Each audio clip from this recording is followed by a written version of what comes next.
Editorial Corporativo de Medios de Comunicación. Somos lo que tú y lo que a ti te importa. Por eso somos. Somos Argentina. Somos Bolivia. Somos Brasil. Somos Colombia. Somos Estados Unidos. Somos Honduras. Somos México. Somos República Dominicana. Somos Venezuela. Somos para ti. Síguenos en nuestras páginas www.smsuperaciontv.com y www.smnoticias.com. Editorial Corporativo de Medios de Comunicación.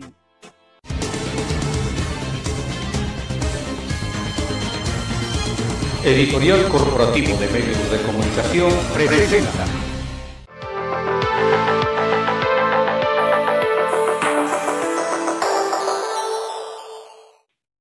Con el gusto de saludarles, estamos en Oaxaca, en La Mira.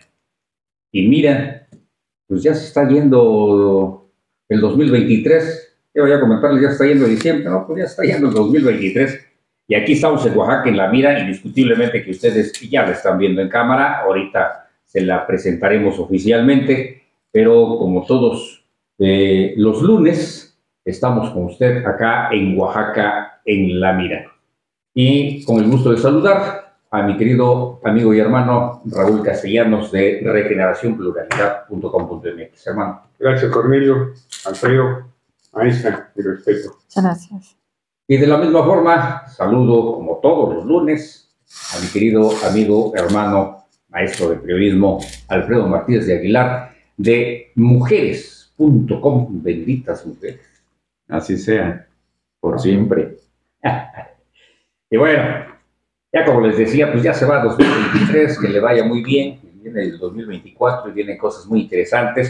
Y ya yo le voy a solicitar a mi querido hermano Alfredo que haga la presentación oficial hoy de nuestra invitada, que como todos los lunes, Oaxaca en La Mira se ha caracterizado por tener, pues mira, personajes de gran altura en esta mesa de diálogo. Así es de que, hermano, por favor, adelante.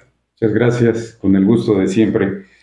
Pues hoy tenemos el honor de que esté con nosotros en Oaxaca en La Mira la maestra Elizabeth Lara Rodríguez, oaxaqueña de pura cepa, lomabonitense, cuenqueña, ustepecana, y con una amplia trayectoria en el ámbito jurídico legal, especialmente en la defensa de los derechos humanos. Ha tenido oportunidad de incursionar en la Comisión Nacional de Derechos Humanos, en la Quinta Visitaduría, entre otros espacios. Laboró en la propia Secretaría de Gobernación.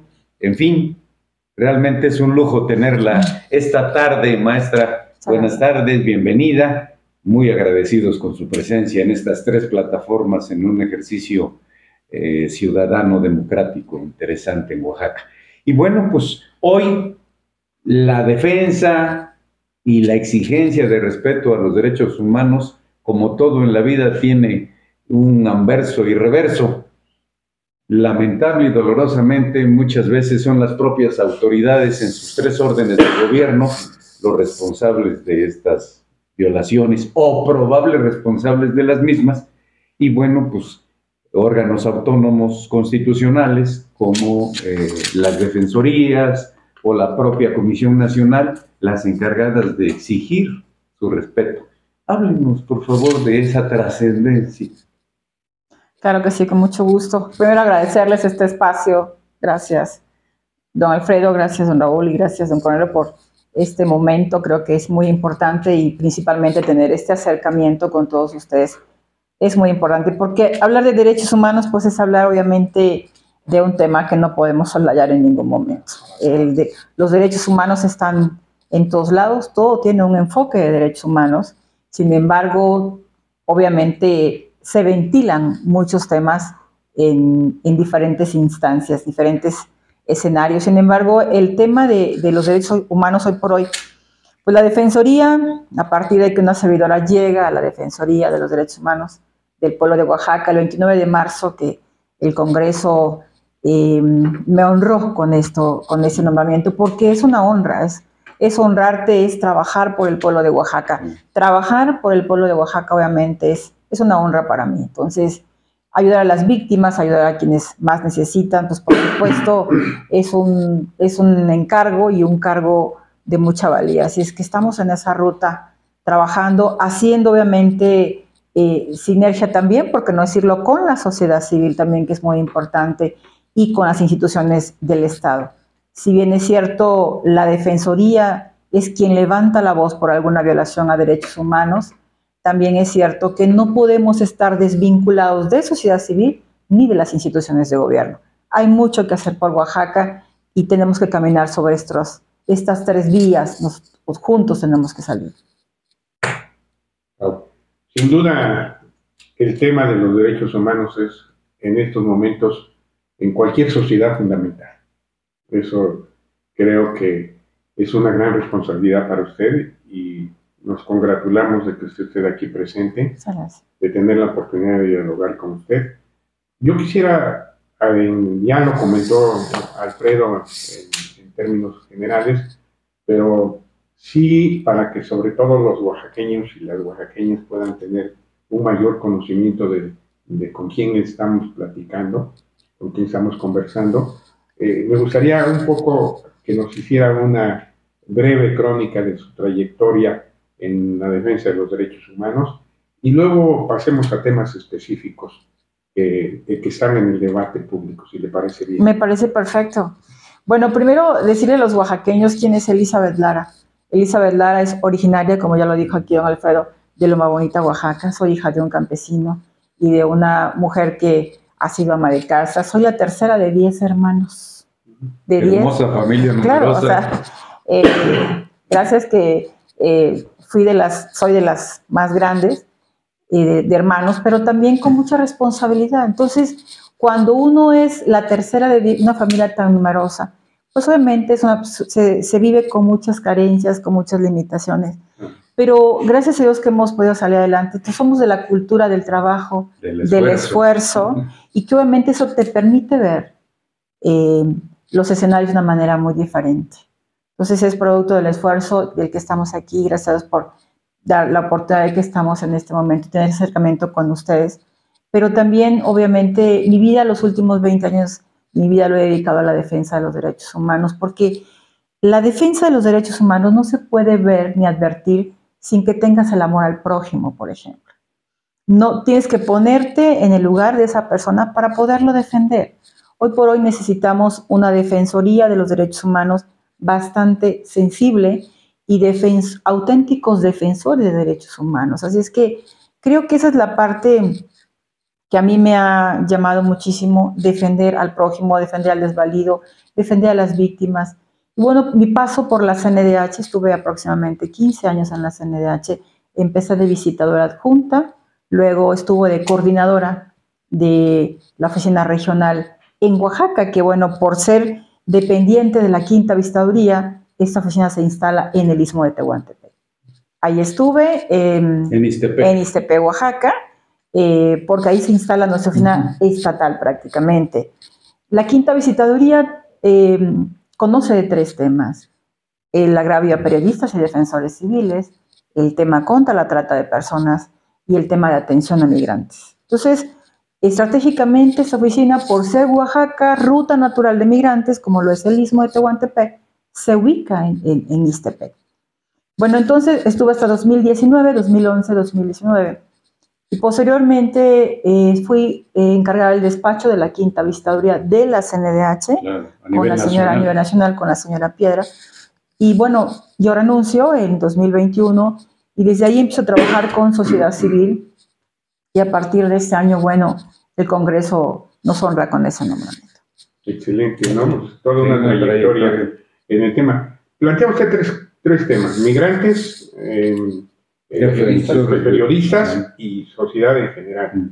Que diría yo, tal vez, el tema de las mujeres agraviadas. ¿Por qué no nos platica un poco sobre ese tema? ¿Cómo lo enfocan ustedes? ¿Cómo lo están atendiendo? Obviamente también quisiéramos saber cómo está el tema de los migrantes, porque además Oaxaca se ha convertido en paso, o en general es paso de migrantes, pero en este momento entiendo que Hay una crisis humanitaria incluso, ¿no? Y sí me gustaría una pregunta muy específica, su opinión sobre la actitud de Estados Unidos frente al tema de los migrantes y esto cómo impacta en México. Perdón.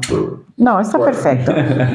Con relación al tema de mujeres, obviamente esta violencia que se vive al interior de un hogar, pues obviamente también es una violencia institucional.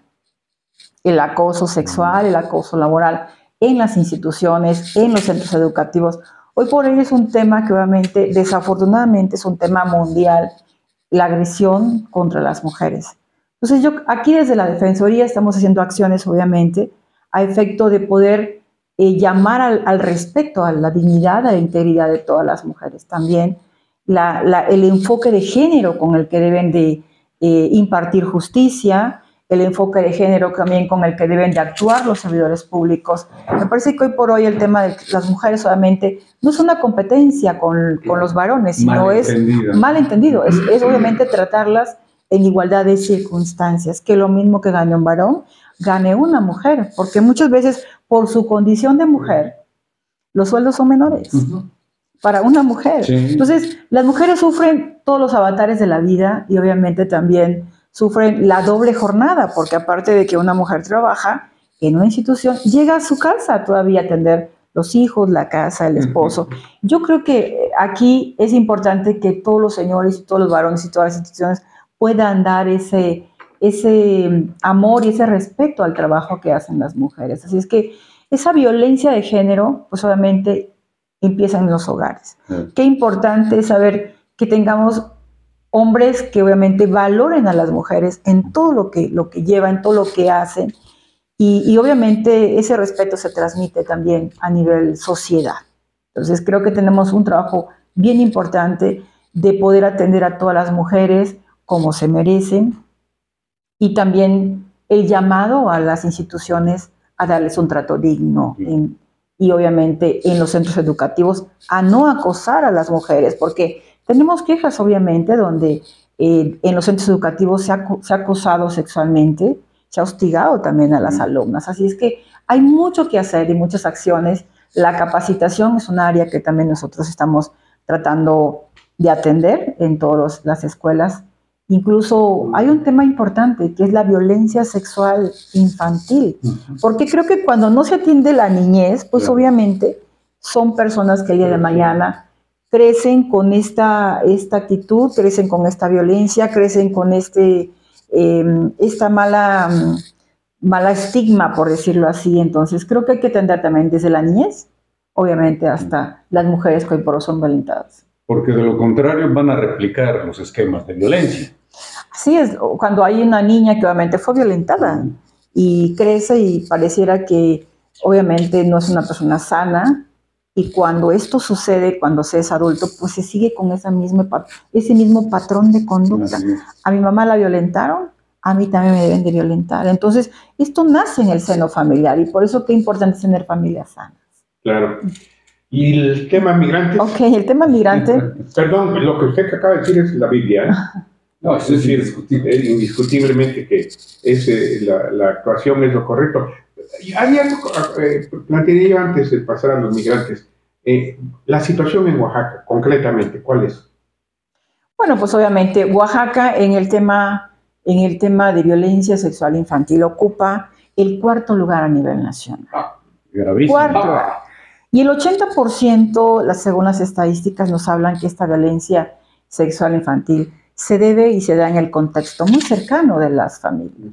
O sea, puede ser los vecinos, en la propia casa, la escuela, incluso los parientes, sí, claro, ¿no? Entonces estamos hablando de que esto se da en ese entorno, ¿no? En el entorno familiar prácticamente, el entorno del menor. Entonces Oaxaca ocupa el primer lugar. Y también en cuanto a la alerta de género, hablamos de las mujeres que obviamente son violentadas.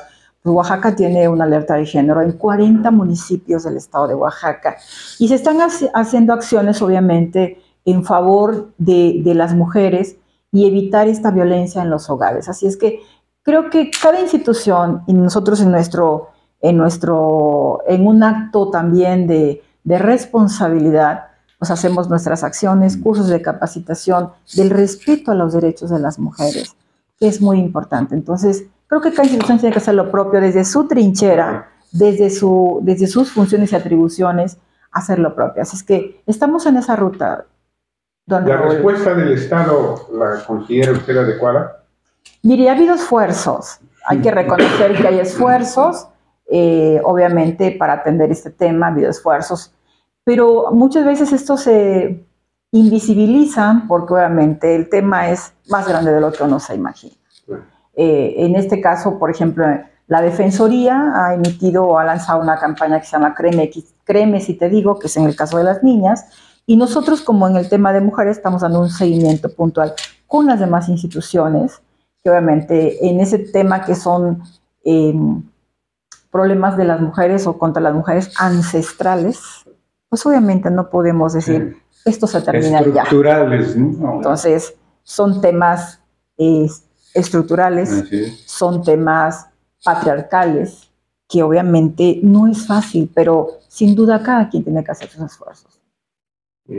De ahí la importancia de la educación integral con valores y principios de respeto, fundamentalmente, que se traduzcan en una cultura de respeto a los derechos humanos de manera específica y una cultura de la legalidad.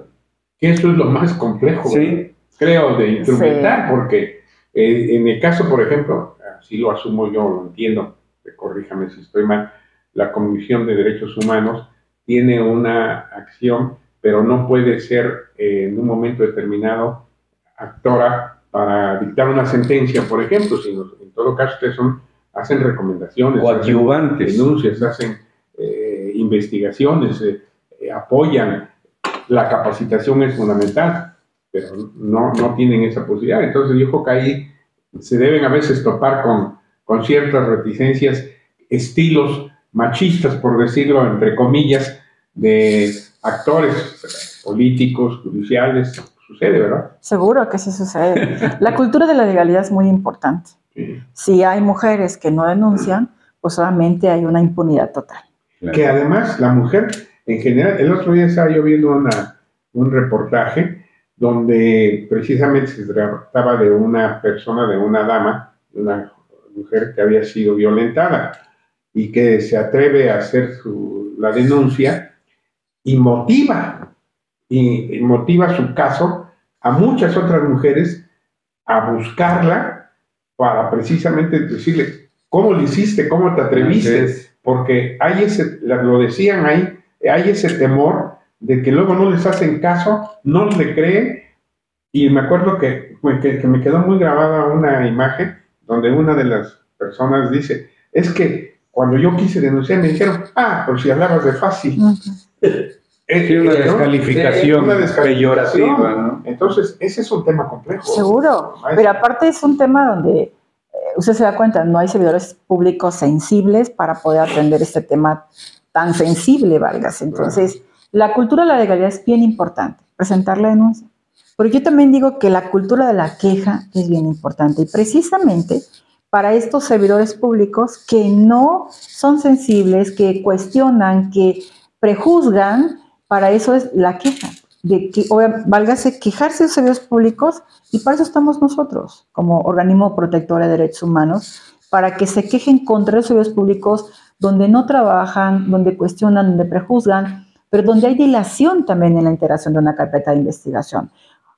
Primero hablábamos, la cultura de la legalidad, que denuncian, la cultura de la denuncia es bien importante. Ok, ya las personas acudieron a denunciar, pero ahorita hay personas que dicen, yo fui, me maltrataron, no me atendieron bien, me cuestionaron. Exactamente, entonces, ¿eso qué implica? La cultura de la queja. Entonces, para eso está el organismo, para que la ciudadanía sepa, porque es muy importante, amigos, que sepa el ciudadano cuáles son las atribuciones y facultades del organismo protector de derechos humanos. Sí, claro. A mí me preocupa porque casi después de 30 años de la creación de este organismo, se desconoce muchas veces cuáles son las atribuciones de este organismo defensor de derechos humanos. Y obviamente estamos contra el abuso de la autoridad, contra la omisión de la autoridad, contra la acción de la autoridad cuando acciona indebidamente. Estamos contra negligencia en muchos casos, ¿no? Hablando de la negligencia médica, por ejemplo. Para eso está el organismo protector de derechos humanos, para obviamente estar contra el abuso, contra la acción y la omisión de las instituciones. Entonces, que se sepa y que se sepa claro cuáles son las atribuciones, porque en muchas de las ocasiones las personas dicen, es que ustedes no resuelven nada. No, nosotros no vamos a resolver. Claro. Quien tiene que resolverte son las instituciones del Estado, no nosotros. Nosotros nos pronunciamos por una violación a derechos humanos, señalamos e investigamos una violación a derechos humanos y nuestro máximo documento, como decíamos hace rato, es una recomendación. Y en esa recomendación, por supuesto, nosotros pedimos, obviamente, una reparación integral de daño, obviamente una no repetición de los hechos y, por supuesto, todo lo que conlleva manejar estos puntos recomendatorios. Así es. Maestra, hay que ver, ¿no? En el aspecto, siempre les comento aquí a mis compañeros que siempre conmigo me habla a veces más como ciudadano que como periodista. Y por algunas cuestiones que personalmente he vivido, trabajé la sección policíaca por más de 20 años, viví casos durísimos, no nada más en Oaxaca, sino en otras partes de la República. Y precisamente porque yo fui testigo de una situación de una queja ante un ministerio público, y la persona, la mujercita, llegó toda moreteada, toda llegó sangrando, y le dice, ¿no? Platica con tu marido, tienen que llegar a un acuerdo, ¿qué tal si lo agarraste enojado? ¿No? O sea, caray. Y luego sigue permeado, yo siento que sigue permeando en la ciudadanía, maestra, lo que acaba usted de comentar, en el cual se sigue manejando mucho, incluso medios de comunicación en el ámbito nacional. De repente manejan mucho de que derechos humanos pues trabaja más por los delincuentes o los agresores que todo por las personas que han sufrido esas agresiones. Y que de qué sirve tener a los derechos humanos si lo único que van a hacer es recomendarle a la autoridad, y la autoridad dice, pues como es una recomendación, pues ahí si quiero lo hago, si quiero no. Entonces se sigue permeando esto y sigue perdiendo hasta cierto punto la confianza. ¿Qué se podría hacer o qué se tiene que hacer? Obviamente lo que acaba usted también de decir, maestra. Difundir, pero como su servidor a veces lo dice, hay que difundírselo a los mexicanos en mexicano, porque si les hablamos de leyes, de artículos, digo, muchos preferimos perder una hora viendo una serie o una telenovela a ponernos a leer la Constitución o las leyes de los derechos humanos, ¿no? Entonces, el hacerles llegar diariamente, esto es, ¿qué se puede hacer, maestra? ¿Qué tenemos que hacer para que en realidad creamos que sí nos defienden los derechos humanos? Bueno, usted acaba de hacer un comentario fabuloso, porque esto nos da la oportunidad de podérselo explicar. Cuando quitarle estigma de que un organismo protector de derechos humanos, nacional o estatal, defiende solamente delincuentes, esa es la labor que tenemos que hacer nosotros para poder, y este espacio, obviamente, yo les agradezco el espacio, porque nos da la oportunidad de explicarle a los oaxaqueños que la Defensoría defiende a todos, porque también la persona que está privada de su libertad tiene derechos, y derecho a un juicio justo, derecho a ser tratado correctamente, derecho a su garantía de audiencia y demás, a una impartición de justicia. Tiene derechos de inocencia, a su principio, principalmente, que sea, obviamente, no es sentenciado y hay un principio de presunción de inocencia. Entonces, resulta que los que se quejan con nosotros o los que nos llaman, pues son las personas privadas de su libertad. Eso no significa que solamente la Defensoría esté apoyándolos a ellos. Tenemos un universo de violaciones a derechos humanos de diferentes personas, diferentes oaxaqueños, que obviamente los tenemos que atender. Entonces, finalmente, cuando una persona privada de libertad está a disposición de un juez, entonces ya nosotros no tenemos competencia, porque es un tema de carácter jurisdiccional.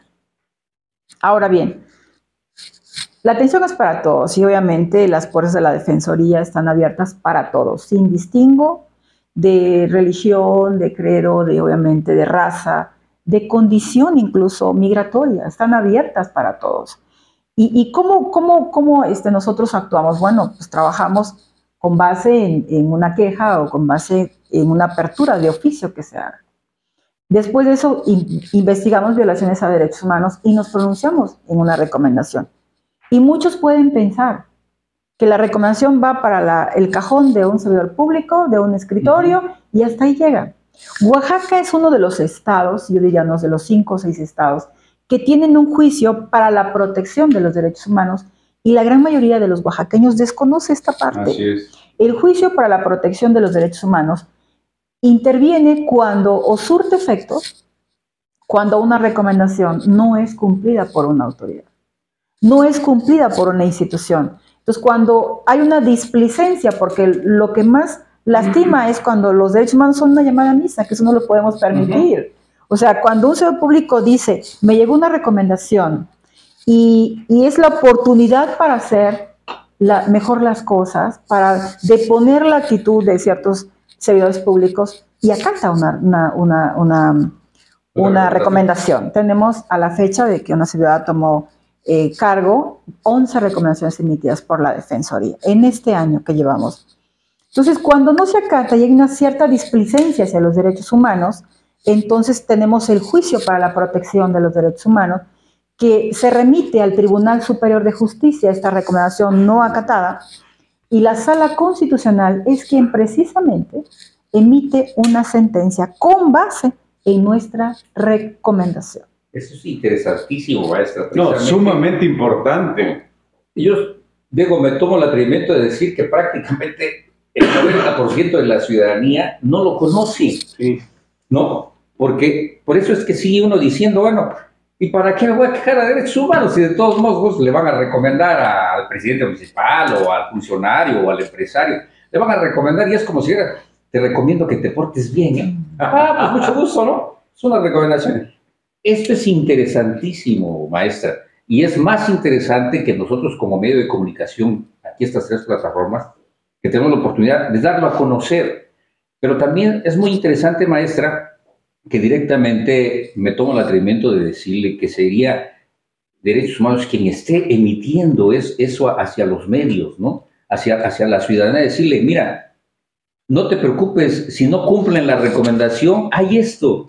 Y se llega a actuar, porque así yo siento que sí se retoma la confianza de la ciudadanía. Es una de las prioridades que tenemos dentro de la Defensoría, obviamente generar empatía, credibilidad con las víctimas, y lo hemos hecho. De hecho, 4 recomendaciones que no fueron aceptadas o cumplidas en su totalidad, no nada más en esta administración de que una servidora llega a la Defensoría, sino en administraciones pasadas que no hay cumplimiento, ya se han remitido al juicio para la protección de los derechos humanos a la Sala Constitucional. Sí. En temas de salud, en temas educativos, obviamente, que sea la Sala quien resuelva, quien determine, quien emita una sentencia y que obviamente condene a los servidores públicos. Con toda la fuerza de la ley. ¿Sí? Maestra, Oaxaca es tierra de eterna contradicción, ¿no? Por un lado, las violaciones proliferan en los 3 ámbitos de gobierno. Por otro lado, somos vanguardistas en materia legislativa en la creación de estas instancias importantísimas, trascendentales, como el juicio en defensa de los derechos humanos. Pero, nuevamente, en sentido contrario, trasciende, se documenta que la principal violadora de los derechos humanos en Oaxaca es la Fiscalía General del Estado. Háblenos al respecto, por favor. Bueno, creo que la Fiscalía del Estado tiene obviamente la necesidad de reestructurarse, por supuesto.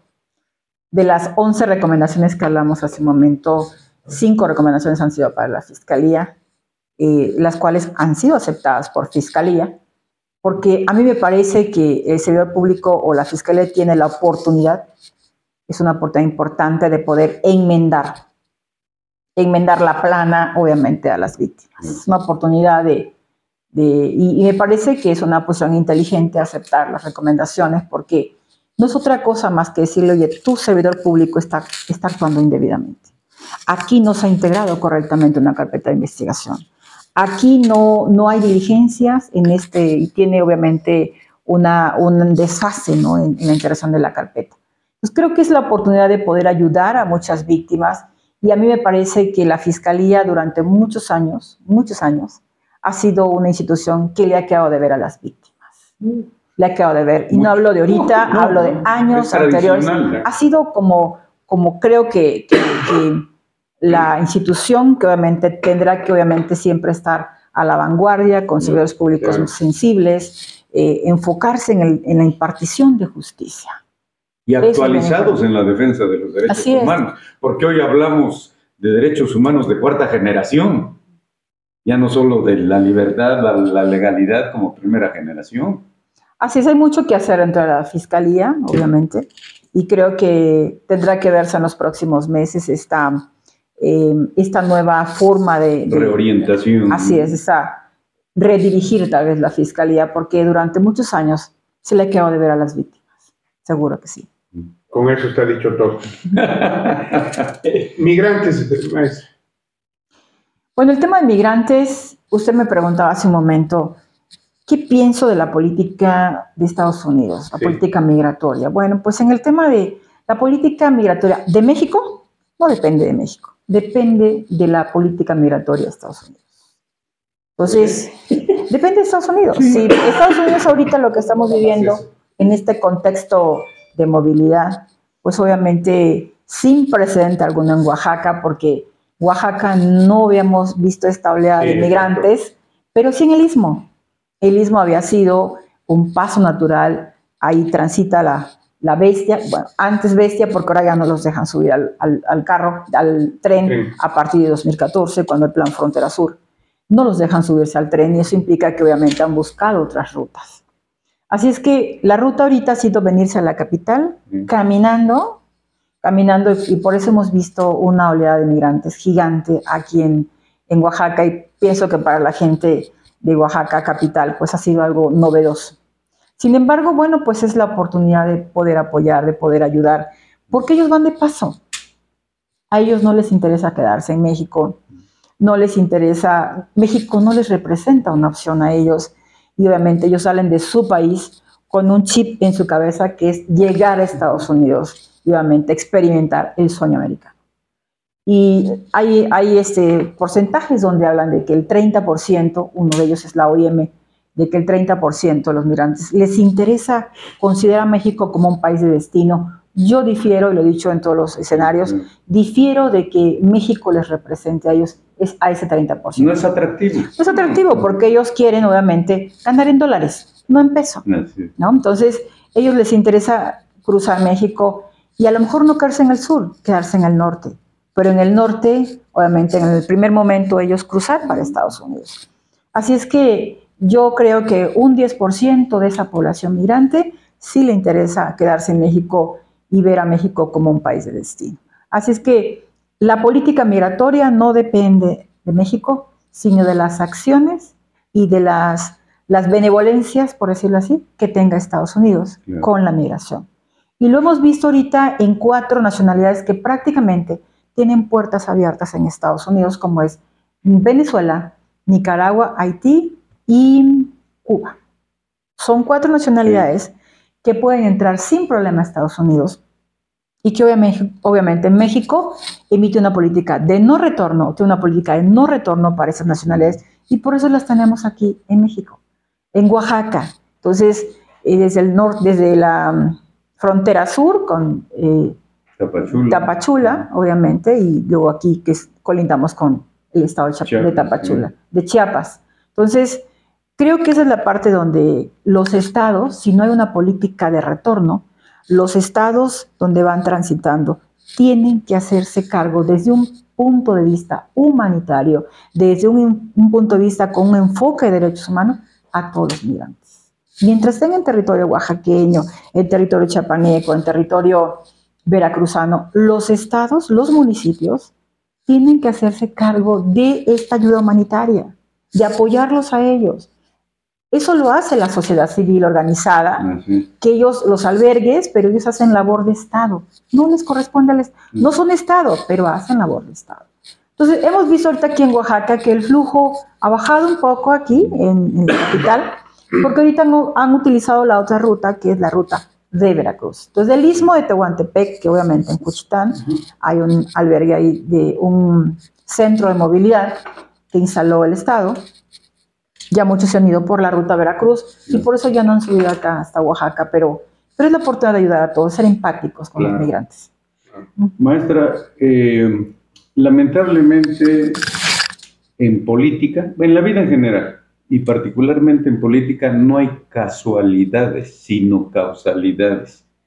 Hay versiones supuestamente documentadas que las olas migratorias, particularmente de estos países con regímenes no democráticos, forman parte de una escalada en busca de desestabilizar, de generar problemas a la gobernabilidad, pues de paso en México y particularmente en Estados Unidos.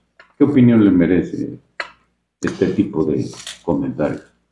Bueno, se ha hablado mucho sobre ese tema, don Alfredo, sobre el tema de que hay obviamente personas que utilizan la migración para desestabilizar gobiernos. Yo no tengo como que la evidencia de decir que sí existen personas, porque me pareciera como un acto criminal también, un acto perverso, una acción pues mala, ¿no? De que haya personas que utilicen la migración primero para obviamente desestabilizar países, pero cuando llegan a la frontera también desestabilizar el país de Estados Unidos cuando está en francas elecciones también. Lo que sí es cierto es que yo en lo particular no estoy a favor de la caravanización de la migración, porque dentro de una caravana se filtran muchos perfiles. Mujeres que obviamente son víctimas de trata, niños, niñas sustraídos de sus padres y obviamente muchos perfiles en una caravana. No estoy yo de acuerdo en lo particular porque obviamente puede prestarse para muchas cosas, incluso para el tráfico de personas. Por supuesto. Y las personas que pueden venir en una caravana también pueden ser personas que vengan traficando con armas, con drogas y demás. Y por incluso eso, terroristas. También. Entonces, creo que esa es la parte donde si México da la oportunidad de pasar, por eso los hemos visto de aquí a Oaxaca, de Oaxaca al Istmo y del Istmo hasta Tapana, caminando todos. O sea, vienen ya con un formato que se llama CBP-1 para poder entrar a Estados Unidos y no hay necesidad de venir en caravana cuando han podido pasar por México. Así es que creo que es sería un acto deleznable, la verdad, que hubiera personas así que se dedicaran a desestabilizar países ocupando a la migración, ocupando a seres humanos que salen de su país por un mejor estilo de vida, porque necesitan darle una casa a sus familias, un mejor vestido, calzado. Comida. Así, vivir diferente, darles educación a sus hijos, tener un trabajo.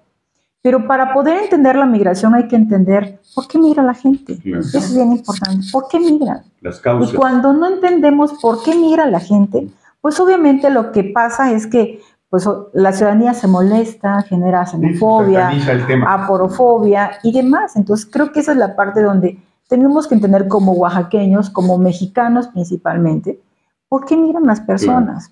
Tenemos por necesidad. Exacto. Por falta de seguridad, por necesidad, por falta de oportunidades, porque la reunificación familiar también es importante. Aquellos niños que quedaron pequeños en sus países ahora están buscando a sus familiares y también migran últimamente por condiciones climáticas. Y son los migrantes climáticos que están migrando obviamente porque al ya no producir la tierra, pues obviamente tienen que cambiar e inmigrar también. Entonces, sobre todo por la sequía, ¿no? Tan prolongada. Hay muchas causas, hay que conocer las causas de la migración. Así es. Finalmente, si me permites, el tema de los periodistas. Hace poco vi una nota, porque ahora en redes sociales todo circula. Las redes, para bien o para mal, son mediáticas. Benditas redes sociales. Son mediáticas, ¿no? digo para bien o para mal, Sí, porque claro, sucede. Pero en este contexto, vi una nota de un compañero periodista que se quejaba de que estaba siendo espiado por el Estado, acá en Oaxaca, que había una personalidad, un árabe contratado por el que está gobierno del Estado. el gobierno del Estado que está espiando a los periodistas Y a los etcétera, políticos. en general. En ese contexto, también las estadísticas que se conocen a nivel nacional es de que México es un país hasta cierto punto inseguro en el tema para los periodistas. ¿Cuál es su opinión al respecto, hermano?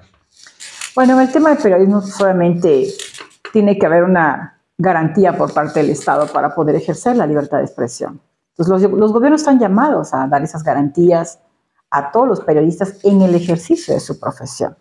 Así es que para eso nosotros tenemos un mecanismo federal del cual cuando hay periodistas que nos han presentado queja, nosotros hemos derivado esa queja al mecanismo para la protección de la CEGOP, mecanismo de protección federal, porque eso ellos nos dicen, yo no quiero que a mí me cuide o que me haga un análisis de riesgo o una evaluación de riesgo alguien que a mí me ha violentado. Entonces, a petición de ellos, hemos nosotros canalizado estas solicitudes de los periodistas y obviamente es el mecanismo para la protección federal quien hace estas evaluaciones de riesgo y le implementa medidas aparte.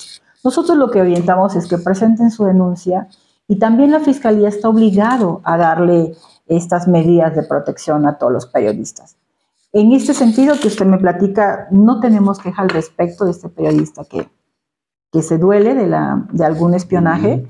Y bueno, pero allí como tendría que intervenir una denuncia o presentar su denuncia, pudiéramos dar el acompañamiento, por supuesto. Así es. Para formalizarla. Que es lo correcto, además, por supuesto, y se tienen, sobre todo para además tener evidencias. La cultura de la legalidad, volvemos a lo mismo, es bien importante. Sí.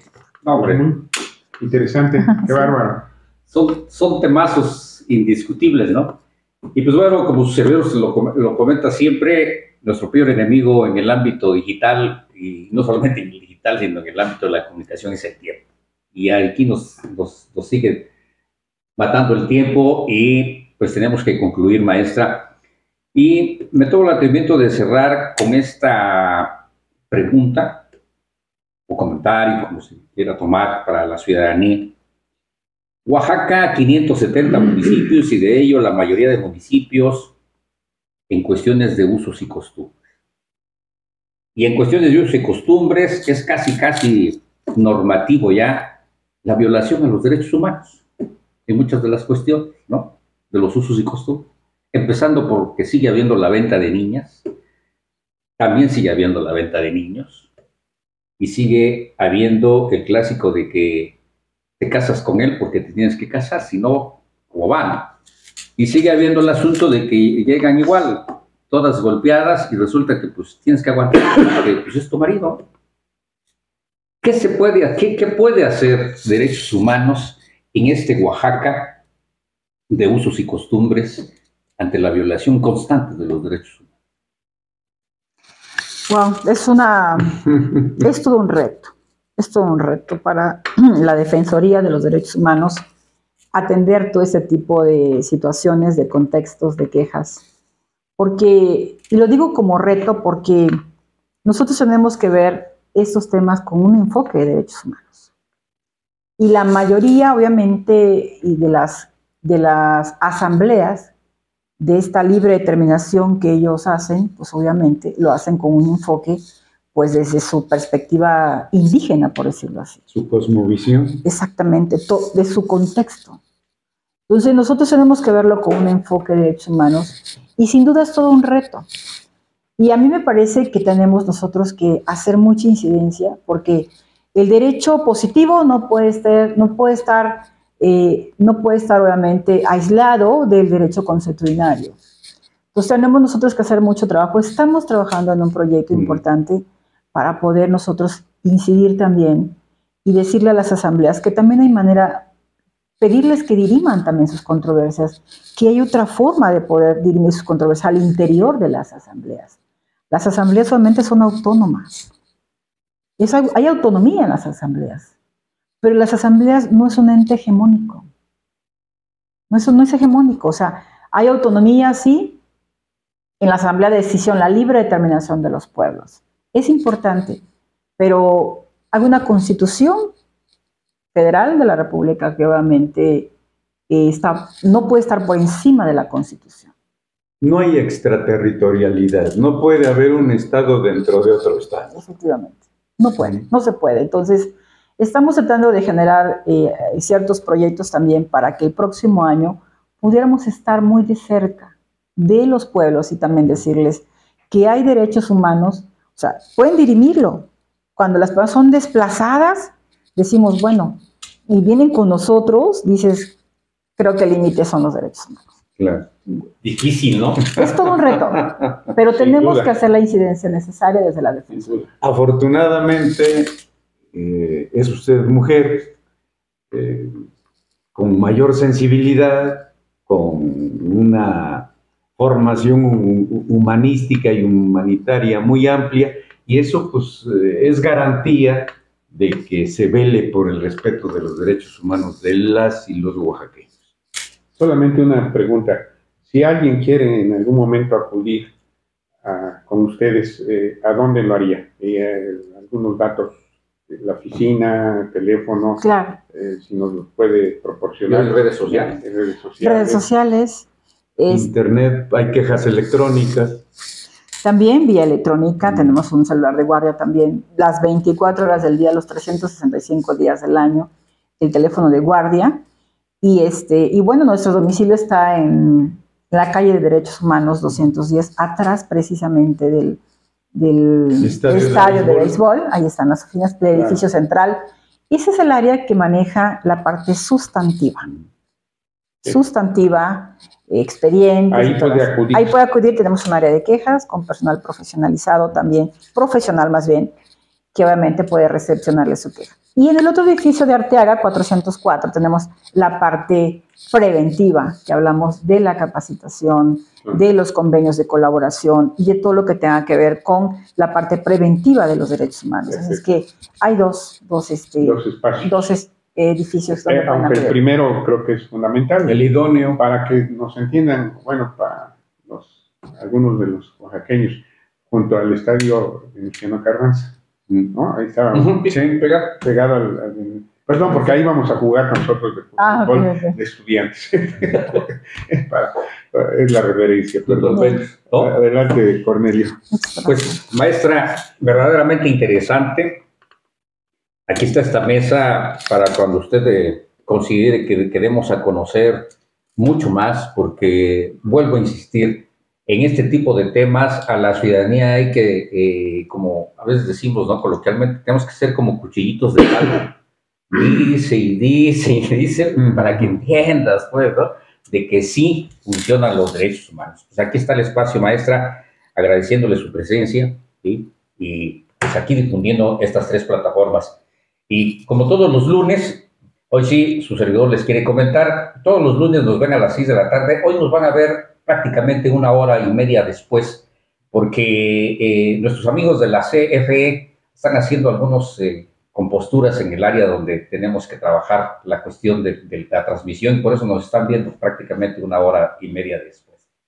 Pero aquí estamos, como todos los lunes con ustedes, estas 3 plataformas: regeneracionpluralidad.com.mx, que dirige mi querido amigo y hermano Raúl Castellano. Raúl. Gracias, maestra. Gracias a ustedes. Muchas gusto.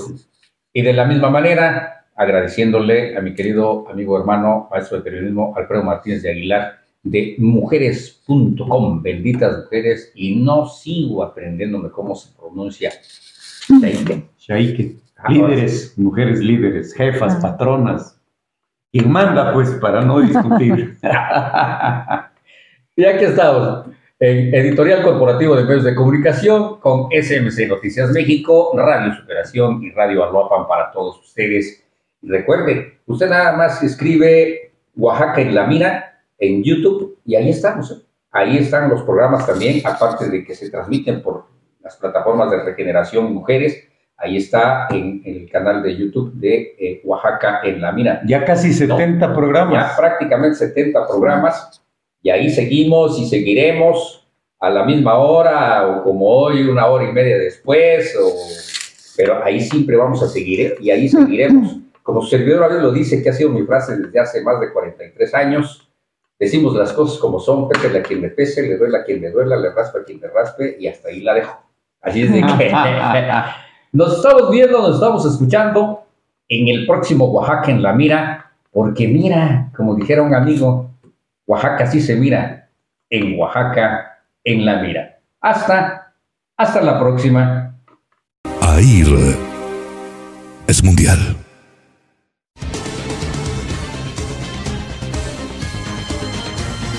Editorial Corporativo de Medios de Comunicación presentó